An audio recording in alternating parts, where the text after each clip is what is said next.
मुख्यमंत्री पुष्कर सिंह धामी ने आज मुख्यमंत्री आवास में जन जन की सरकार जन जन के द्वार कार्यक्रम की तैयारियों की समीक्षा की। उन्होंने प्रदेश भर में 45 दिवसीय प्रशासन गांव की ओर अभियान को प्रभावी ढंग से संचालित करने के निर्देश देते हुए कहा कि केंद्र और राज्य सरकार की योजनाओं का लाभ 100% पात्र लाभार्थियों तक पहुंचाना चाहिए और साथ ही मुख्यमंत्री ने निर्देश दिए कि 17 दिसंबर 2025 से सभी न्याय पंचायतों में बहुउद्देशीय शिविर आयोजित किए जाएं, जहां मौके पर ही जन समस्याओं का समाधान हो और कोई भी पात्र व्यक्ति लाभ से वंचित न रहे। उन्होंने योजनाओं के घर घर प्रचार, लाभार्थी संतुष्ट पर विशेष फोकस दिया और जनप्रतिनिधियों, संगठन और प्रशासन की सक्रिय भागीदारी को अनिवार्य बताया और साथ ही मुख्यमंत्री, मुख्य सचिव, जिलाधिकारी और वरिष्ठ अधिकारी शिविरों की निरंतर मॉनिटरिंग करेंगे। वहीं मुख्यमंत्री ने प्रशासन गांव की ओर अभियान को जन आंदोलन बनाने का आह्वान करते हुए कहा कि जन संतुष्टि सरकार की सर्वोच्च प्राथमिकता है। न्यूनतम 45 दिन और 45 दिन से भी अधिक दिन तक राज्य के अंदर आज 17 दिसंबर से सेवा के अभियान के रूप में जन जन की सरकार जन जन के द्वार ये अभियान हमारा विभिन्न न्याय पंचायतों में कैंप लगाकर, जिसमें सभी हमारे आवश्यक विभाग 28 विभागों के अधिकारीगण उन कैंपों में उपस्थित रहेंगे। जिलाधिकारी उन सब कैंपों की स्वयं मॉनिटरिंग करेंगे। जनपद के वरिष्ठ अधिकारी और जिलाधिकारी समेत इनके नोडल अधिकारी होंगे जो लोगों के बीच में जाकर उनकी समस्याओं के समाधान के लिए, चाहे वो केंद्र और राज्य की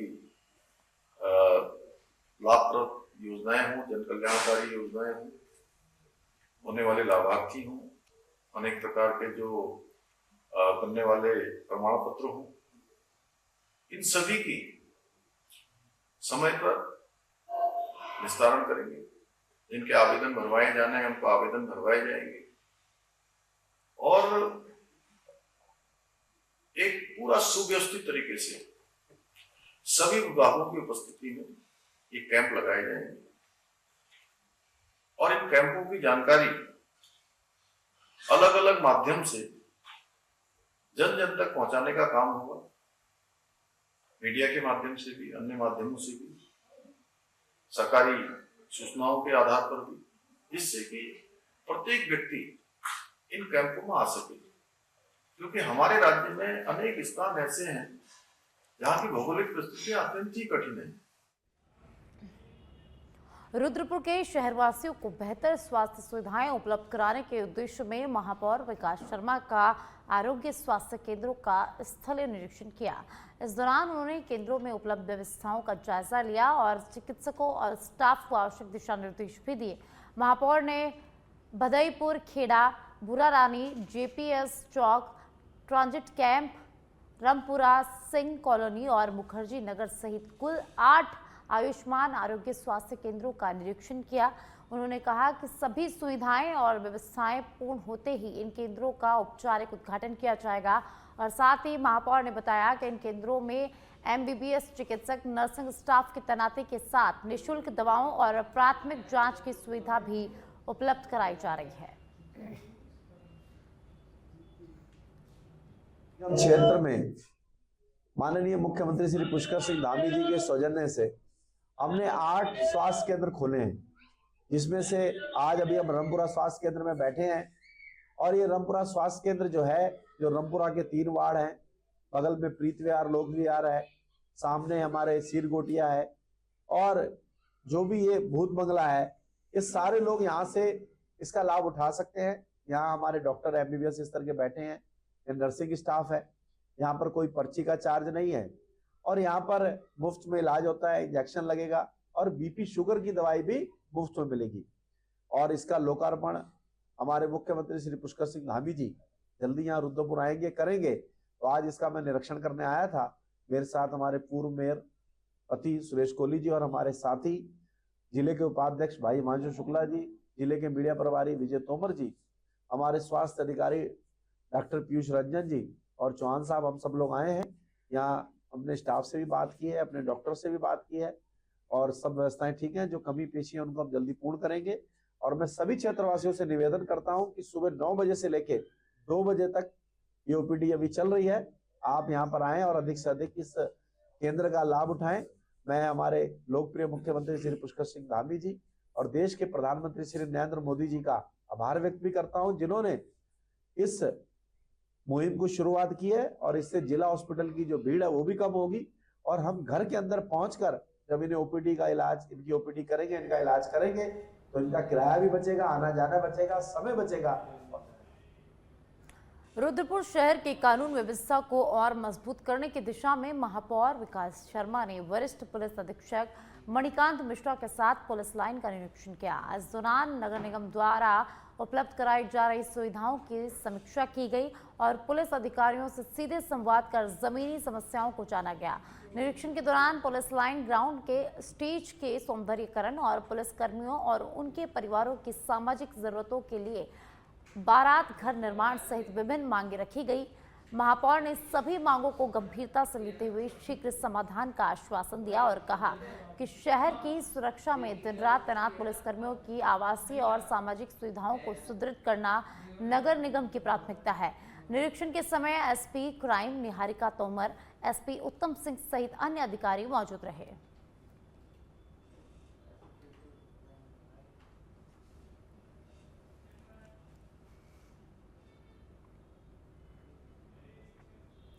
रुड़की में गांधी वाटिका में महात्मा गांधी की प्रतिमा के पास महानगर कांग्रेस कमेटी ने मनरेगा योजना का नाम बदलने के विरोध में धरना और मौन धारण किया।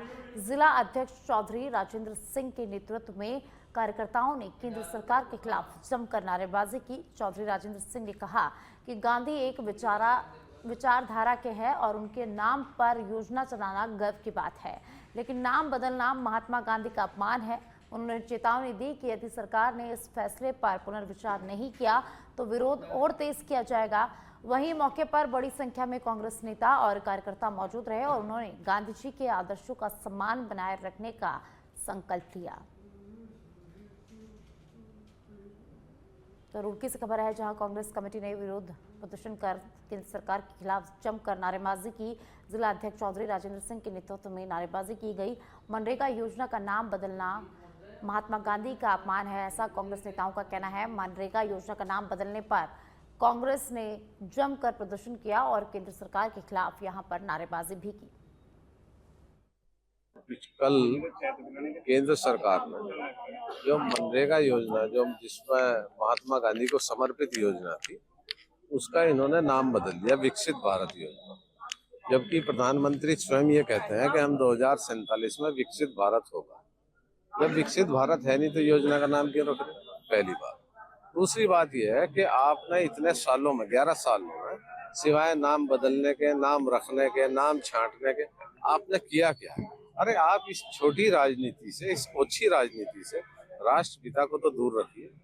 महात्मा गांधी एक ऐसा नाम है जिसे पूरी दुनिया में पूजा जाता है। वो एक फिलॉसफी थी, एक सोच थी। उन्होंने एक नया आदर्श दिया पूरी दुनिया को, अहिंसा का। आज इस दुनिया को अहिंसा की जरूरत है, चारों तरफ हिंसा का माहौल है। ऐसे में इस योजना का नाम बदलना गलत है, ये महात्मा गांधी जी का अपमान है। और अब देहरादून से खबर है, जहां न्यू ईयर और आगामी त्योहारों को देखते हुए आमजन की सुरक्षा सुनिश्चित करने के लिए दून पुलिस द्वारा नगर एवं देहात क्षेत्रों में सघन आकस्मिक चेकिंग अभियान चलाया जा रहा है। अभियान की निगरानी सभी क्षेत्राधिकारियों द्वारा स्वयं मौके पर मौजूद रहकर की जा रही है। पुलिस की अलग अलग टीमें सीमावर्ती चेक पोस्टों, आंतरिक मार्गों, railway station, bus stand, mall और भीड़भाड़ वाले स्थानों पर वाहनों और व्यक्तियों की जांच कर रही है। चेकिंग के दौरान डॉग स्क्वाड और बम डिस्पोजल टीम भी सहायता के लिए ली जा रही है। अभियान के तहत अब तक 3,799 वाहनों की जांच की जा चुकी है, जबकि 4,981 लोगों से पूछताछ कर उनके दस्तावेजों का सत्यापन भी किया जा चुका है। बाहरी राज्यों से आने वाले व्यक्तियों की भी विशेष जांच यहां पर की जा रही है। एसपी सिटी देहरादून ने बताया कि संदिग्धों की धरपकड़ और सुरक्षा व्यवस्था को मजबूत करने के लिए यह अभियान आगे भी लगातार जारी रहेगा। तो देहरादून में न्यू ईयर और आगामी त्योहारों को लेकर पुलिस अलर्ट मोड पर है। पुलिस के द्वारा यहाँ पर चेकिंग अभियान चलाया जा रहा है। तो भीड़भाड़ वाले इलाकों में पुलिस का चेकिंग अभियान जारी है। Bus stand, railway station, mall और भीड़भाड़ वाली जगहों पर लगातार पुलिस चेकिंग अभियान चला रही है। नगर और देहात दोनों क्षेत्रों में पुलिस का सघन चेकिंग अभियान जारी है और इसी के साथ डॉग स्क्वाड और बम डिस्पोजल टीम भी मौजूद है, तैनात है। पुलिस के साथ वो भी सघन अभियान में सक्रिय भाग ले रही है। नववर्ष के दृष्टिगत और साथ ही जो आने वाले हमारे त्यौहार हैं, क्रिसमस है और साथ ही साथ जो अन्य त्यौहार हैं, तो इसके दृष्टिगत देहरादून पुलिस के द्वारा एक सघन चेकिंग अभियान जो है, हमारे जो अंतर्राज्यीय बॉर्डर हैं, अंतर जनपदीय बॉर्डर हैं, तो वहाँ पे भारी मात्रा में पुलिस बल को तैनात कर एक संदिग्ध व्यक्ति, संदिग्ध वाहन, उनके विरुद्ध एक सघन चेकिंग अभियान चलाया जा रहा है और ये अभियान हमारा लगातार चल रहा है।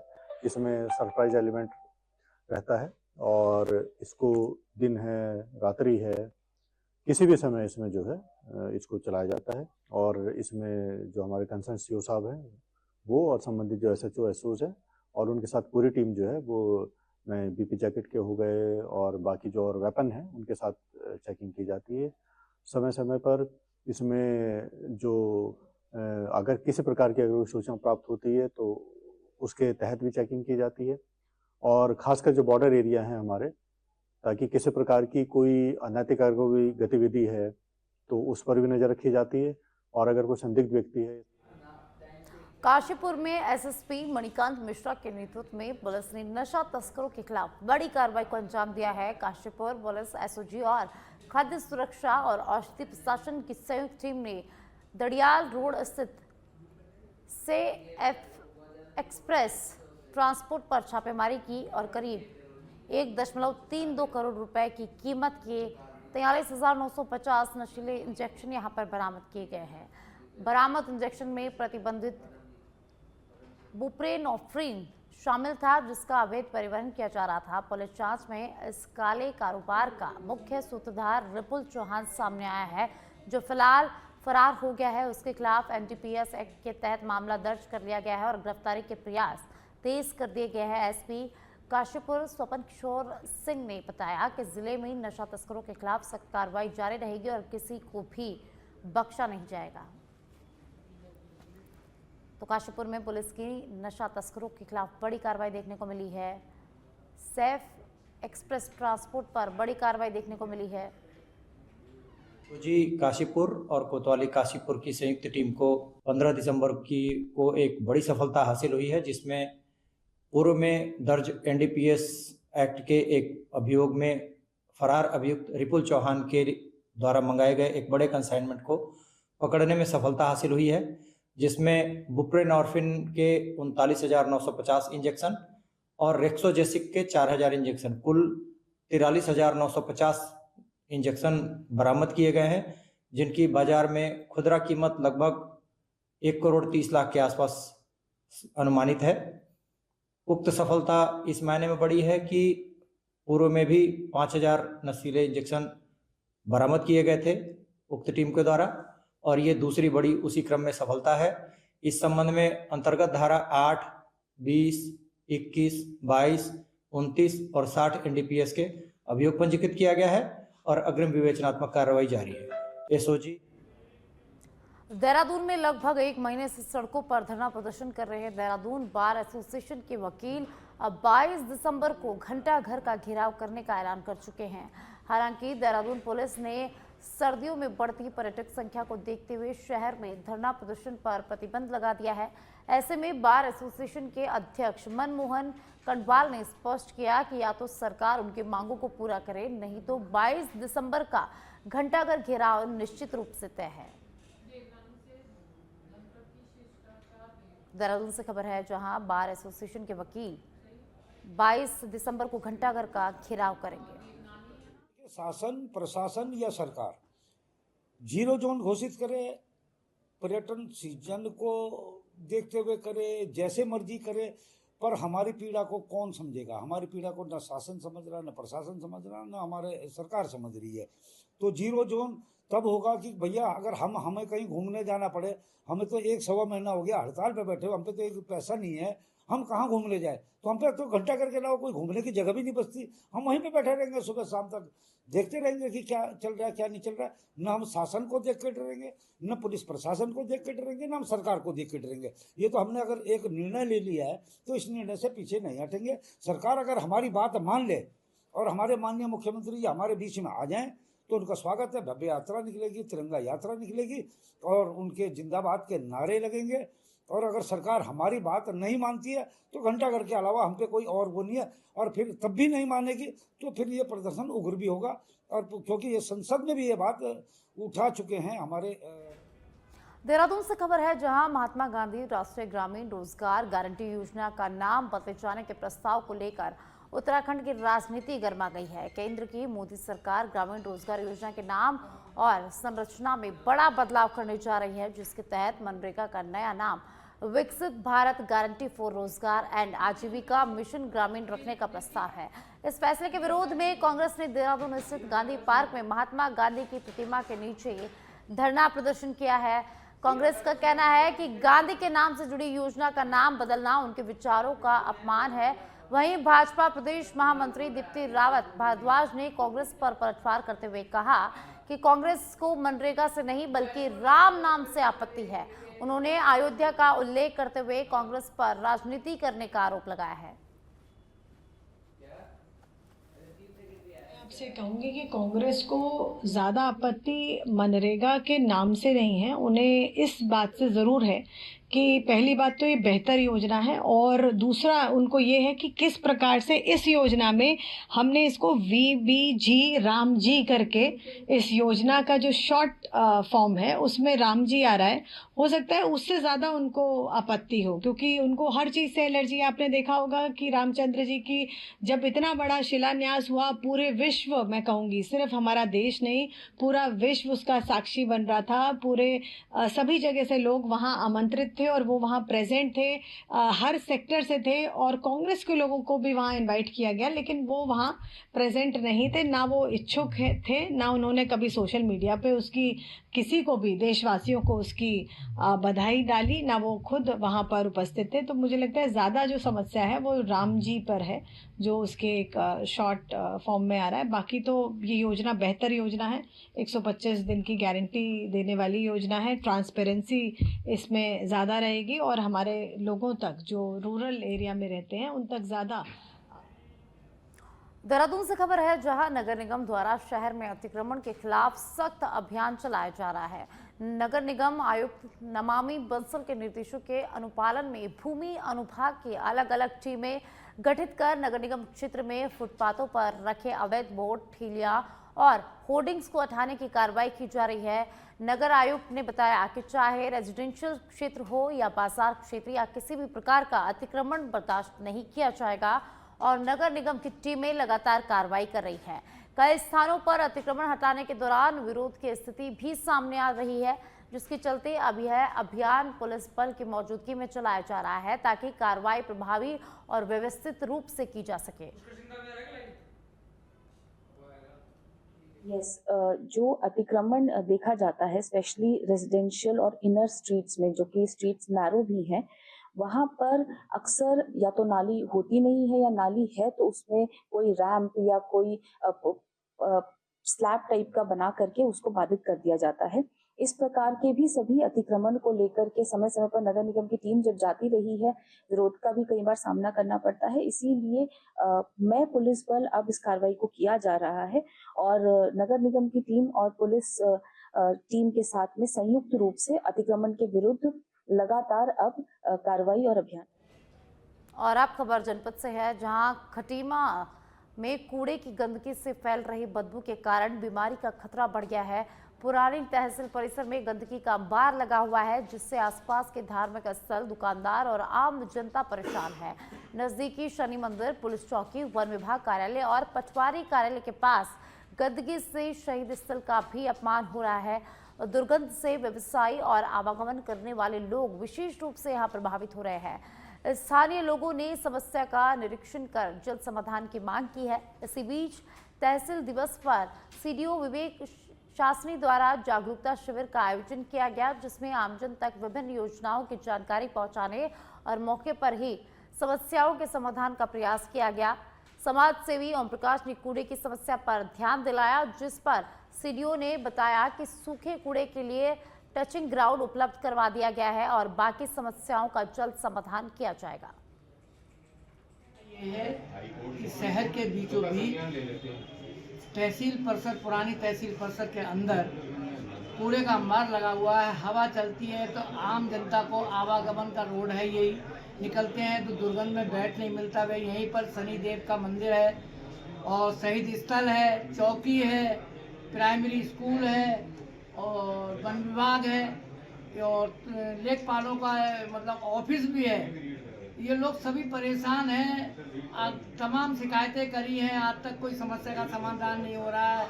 बहुत परेशान है, बाजार वाले भी परेशान हैं, दुख ये पड़ोस अगर में बगल में मकान भवन है ये परेशान है।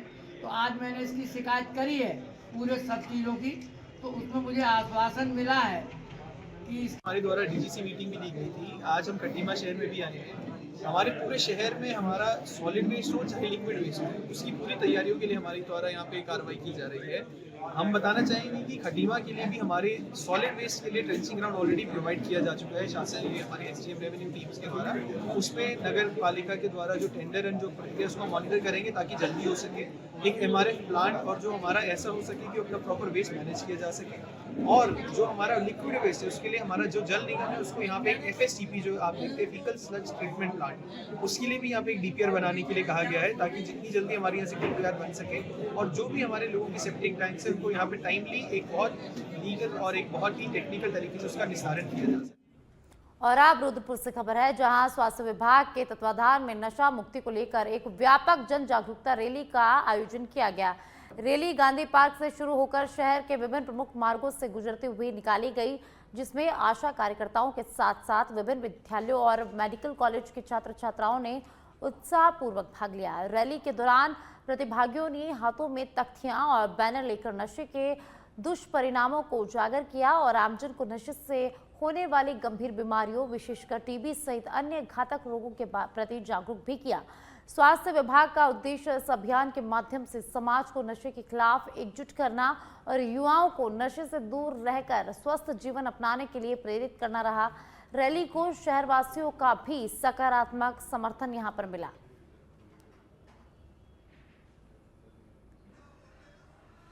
आजकल के टाइम पे जैसे कि देखा जा रहा है कि नशा का जो प्रकोप है लोगों में और ज्यादातर युवाओं में ज्यादा इसका प्रकोप बढ़ गया है, उसके रिगार्डिंग और उसको कम करने के लिए या लोगों में जागरूकता फैलाने के लिए इस चीज को आज ये स्वास्थ्य विभाग वालों ने एक रैली का आयोजन किया है, जिसमें हमारे कॉलेज ने भी प्रतिभाग किया है, V3 college of nursing Rudrapur ने, जिसमें लोगों को जागरूक किया जा रहा है और शहर के बीच में एक रैली निकाली जा रही है जिससे लोगों को जागरूकता करी जाए कि हाँ नशे को छोड़ना है। और आजकल ठंडों के टाइम पे मेनली इसकी दिक्कतें, इससे ज्यादा दिक्कतें होने की संभावनाएं रहती हैं, इसलिए इस रैली का उद्देश्य जन जागरूकता रैली निकाली जा रही है, स्वस्थ जन जागरूकता रैली। इसका उद्देश्य है कि गवर्नमेंट के द्वारा जो भी स्कीम चलाई जा रही है वो जन जन तक पहुंचाई जाए, जैसे कि टीबी फ्री है, RVSK में प्रोग्राम चल रहे हैं, 19 साल तक के बच्चों का इलाज फ्री है, RKSK में फीमेल्स जो लेडीज हैं, फीमेल्स हैं, उनका इलाज फ्री हो रहा है, उनको आयरन फॉलिक एसिड की टैबलेट्स दी जा रही हैं, हाइपरटेंशन और डायबिटीज का अर्ली डिटेक्शन है जिससे कि फालेज और आपका ब्रेन हेमरेज की समस्या को रोका जा सके, MI के अटैक्स को रोका जा सके। नैनीताल जिले के कैची धाम के पास सोमवार सुबह एक दर्दनाक सड़क हादसा हो गया। भवानी कैची धाम मार्ग पर क्षिप्रा नदी के पास एक ब्लैक रंग की स्कॉर्पियो वाहन अनियंत्रित होकर गहरी खाई में जा गिरी। हादसा सुबह करीब 9:30 बजे हुआ। सूचना मिलते ही पुलिस और SDRF की टीमें मौके पर पहुंची और तत्काल रेस्क्यू ऑपरेशन शुरू किया गया। वाहन में सवार कुल 9 लोगों को घायल अवस्था में खाई से बाहर निकालकर सामुदायिक स्वास्थ्य केंद्र भवानी पहुंचाया गया। सभी घायल उत्तर प्रदेश के बरेली निवासी बताए जा रहे हैं। उपचार के दौरान डॉक्टरों ने 3 महिलाओं को मृत घोषित कर दिया, जिनमें एक किशोरी भी शामिल है, जबकि 6 घायलों का इलाज लगातार जारी है। हादसे के बाद क्षेत्र में शोक का माहौल है। पुलिस मामले की जांच कर रही है और प्रारंभिक तौर पर वाहन के अनियंत्रित होने का दुर्घटना का कारण यहां पर माना जा रहा है।